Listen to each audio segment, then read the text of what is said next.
Welcome to Pindar Poetry. We hope you learned something new. You begin by locking the niche.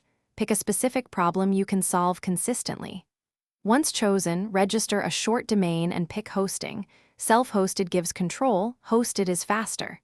Make the first page, an about and contact, then install a lightweight theme and essential plugins, SEO, cache, backups.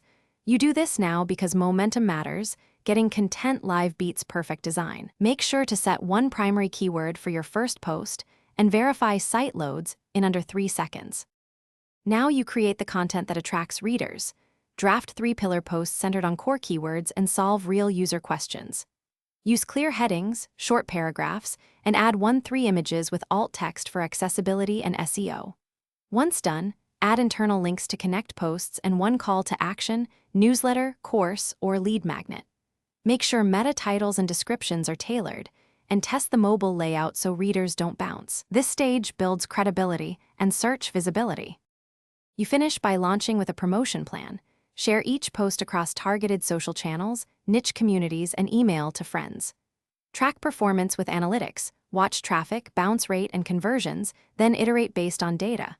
Once stable, set a publishing cadence, 1 post per week for 12 weeks to build momentum. If things go wrong, troubleshoot fast, clear cache, disable recent plugins, restore a known good backup, and run site health checks. This keeps downtime short and your audience trust intact. Thanks for watching. Consider subscribing if we helped you.